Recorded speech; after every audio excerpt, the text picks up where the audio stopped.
begitu. Kemudian ada beberapa lagi yang saya tandai di sini juga bahwa tentang bagaimana kita mindset sebagai seorang yang melakukan magnetism ataupun memberdayakan kondisi trans atau coma state seseorang untuk anestesi, itu perlu punya mindset yang tepat menurut saya jika melihat di sini ya, bahwa kita meyakini adanya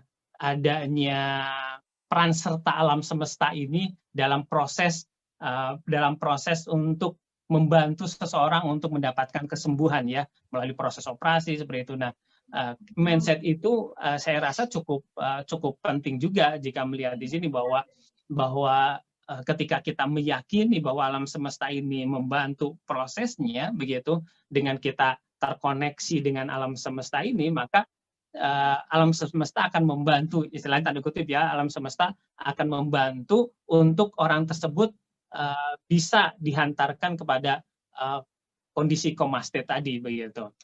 Jadi saya melihat salah satunya adalah tentang mindset. Ya, sama saya pun ketika saya menerapkan di Hitan begitu untuk proses Hitan begitu. Ketika kita tidak percaya diri begitu, ketika kita tidak yakin dalam membimbing anak, ya anak apalagi anak-anak ya sangat sensitif begitu dalam melihat bawah sadar kita yang ditampilkan dalam bentuk gerak-gerik kita begitu, perilaku kita begitu, itu akan kelihatan kalau kitanya tidak percaya diri begitu. Maka si anak pun akan berkurang kepercayaan dirinya kepada kita dan prosesnya tidak akan maksimal juga. Nah, yang saya rasakan seperti itu ketika saya bertemu dengan anak begitu, dan saya percaya diri, saya melakukannya, maka dan kita terkoneksi bukan hanya dengan alam semesta, bukan hanya pada anaknya, juga kita terkoneksi dengan alam yang ada begitu, maka akan cenderung muncul saja teknik-teknik yang ataupun sesuatu yang semakin menghantarkan terbantunya anak tersebut bisa lebih nyaman dalam proses Hitan begitu. Itu yang saya rasakan begitu ketika saya pun menerapkan di Hitan. Di sisi lain pendekatan-pendekatan juga itu berpengaruh bagaimana kepercayaan tadi begitu. Ketika bertemu dengan anak, bagaimana kita bisa membangun konektivitasnya ya. Walaupun di buku ini tidak dibahas lebih detail, tapi saya yakin tentunya ada juga begitu yang disampaikan oleh James Esdale ini bahwa dia pun membangun hubungan juga dengan baik dengan pasien-pasiennya sehingga bawah sadar klien itu pun percaya kepada James Esdale untuk membantu proses penyembuhannya. Oke. Nah, di sini ada beberapa lagi yang saya tandai tentang tadi bahwa mindset kita terhadap magnetisme ini juga perlu diperhatikan ya, tentang bagaimana bahwa sesuatu itu kembali kepada alamnya begitu. Bahkan di sini disampaikan ya bahwa anjing memakan rumput dan menjilati lukanya ketika sakit, misalnya sapi dan anaknya bahkan berpura-pura mati untuk menarik burung gagak mengambil binatang kecil kemudian di punggungnya misalnya begitu.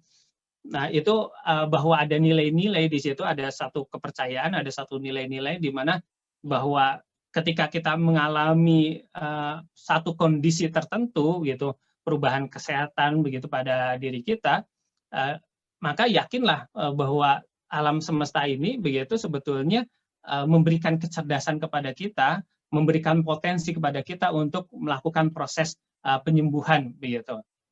Jadi dengan keyakinan tersebut, maka ya si klien pun akan mengikuti prosesnya, begitu. Bawah sadarnya akan menghadirkan kondisi tersebut. Nah, di sisi lain saya pun sempat mengeksplor karena saya pun mengembangkan ngemat, begitu.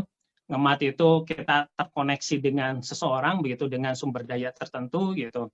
Jadi saya mengeksplor ngemat dalam proses pengaplikasian magnetisme ini karena dulu saya tidak mendapatkan, ya tidak belajar langsung dengan workshop ataupun ada buku yang sudah diterjemahkan lebih mudah dibaca begitu.